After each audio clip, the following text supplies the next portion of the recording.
Dia desses, eu e o amigo José Castelo estávamos falando sobre coisas que nos assustam. De vez em quando um liga para o outro para dizer o que lhe assusta naquele momento e tal. Às vezes é uma bobagem do governo, às vezes é o mundo do vírus, mas nós falamos um dia assustados sobre literatura. Na verdade, menos ainda. Vamos fechar esse círculo. Estamos falando de um livro.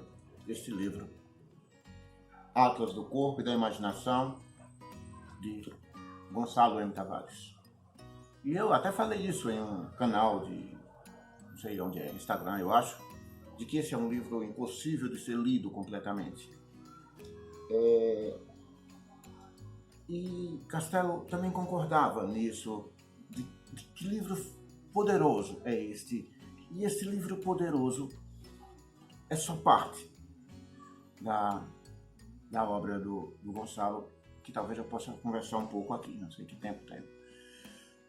Há uma tônica de que um autor escreve sempre o mesmo livro, mas no caso de Gonçalo, ele escreve muitos livros, em livros únicos, aninhados. Seus muitos homens morando em máquinas imperfeitas, como na sua tetralogia, que está por aqui, O Reino. Eu trato de catalogar o trabalho de Gonçalo, não no romance português, mas no romance universal. E dou ênfase à palavra romance, em detrimento a qualquer outra depois. Embora a sua obra, no conjunto, também se recuse a certas etiquetas de gêneros, short histories, ensaios, atlas, poesia, epopeias, que é uma variação do romance. Gonçalo vai criando, portanto, esses micro-impérios que contra-atacam bairros, cidades, pueblos, que só quem vê a superfície da rua pode imaginar como um tipo de molde, mais ainda é um módulo. Assim como esses que se desengancham, desatarracham dos módulos espaciais das naves, que desprezam os seus motores para serem elas, as cápsulas, elas mesmas, os livros motores.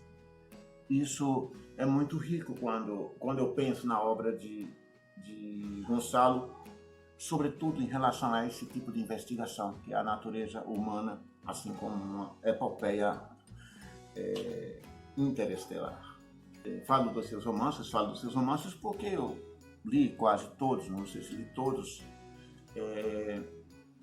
esses romances que são também o seu livro Único Vário, que investigam certas polarizações, e é nisso que gosto do seu trabalho, essas interpolarizações, o claro e escuro, a bondade, a maldade, o limpo, o sujo, a loucura, a cidade, o sítio, o hospício, a razão, todas essas gradações e degradações que mostram na sua obra que o homem não é bom e mal, é bom e mal ao mesmo tempo, aliás.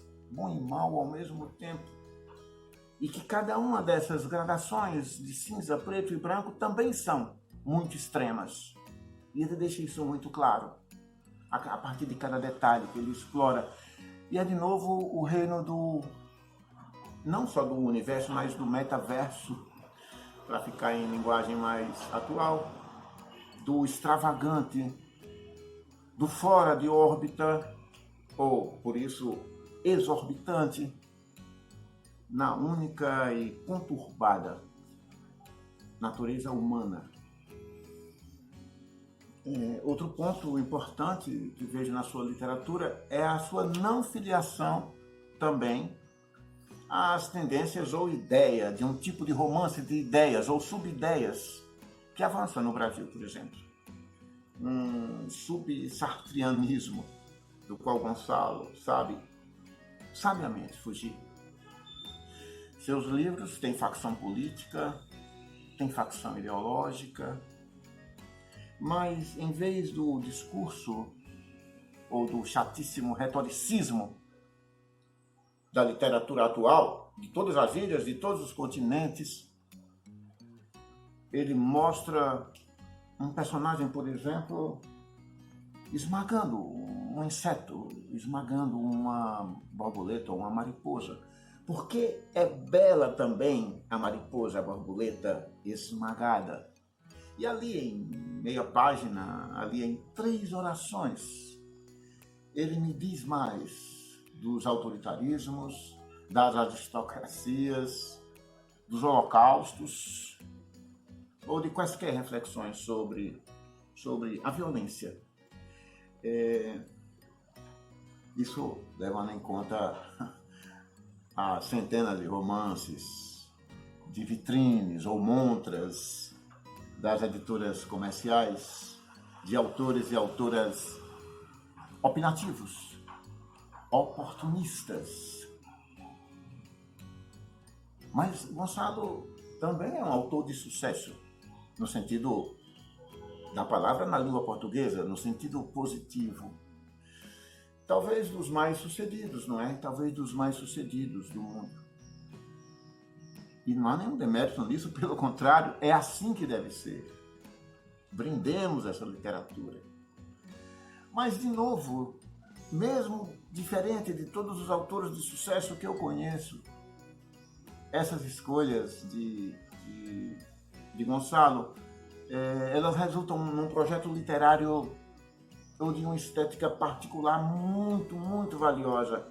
E um escritor que valoriza a frase e não o efeito, mas o efeito no sentido vulgar, mas a beleza, que é um tipo de efeito superior. Esse tipo de autor, esse tipo de romancista me interessa mais. Será o Crump, personagem de Gonçalo, será ele uma máquina? Ou será a máquina do Walser um tipo de replicante, um tipo de máquina esquisita que a gente não conhece? Esse tipo de estética me interessa, de sentido, de sentimento me interessa, essa dúvida me interessa. Acho que aprender a não somente ler, mas rezar essa obra de Gonçalo em tempos tão extremos, em tempos da técnica, já é um projeto bastante revolucionário. Há muitos jogos, há muitos ardis escondidos ali. Acho que vocês deveriam fazer isso, ler hoje ainda a obra de Gonçalo. Bom, é difícil fugir do elogio, no caso de Gonçalo Tavares. Quem me conhece sabe da minha economia nesse sentido. Mas também Gonçalo não precisa de meu elogio nem de ninguém. Essa é a verdade. Eu estou falando do próximo Prêmio Nobel de Literatura em Língua Portuguesa. Por isso eu faço silêncio. Mas antes, em 3 palavras que sejam, eu podia definir a obra de Gonçalo: pensamento, linguagem, narrativa. Isso não é pouco para um autor. E poucos conseguem tão bem como Gonçalo, nesse caso. Além de pensamento, de linguagem narrativa, eu gostaria de abrir aqui um corolário, digamos assim. E digo para ele: Gonçalo, sua obra não é escrava da realidade, sua obra não é escrava do acontecimento. Não sei se ele vai ouvir isso, mas talvez ele goste de saber que eu entendo a obra dele assim. E eu gostaria que o leitor e que a leitora também entendam assim a obra dele.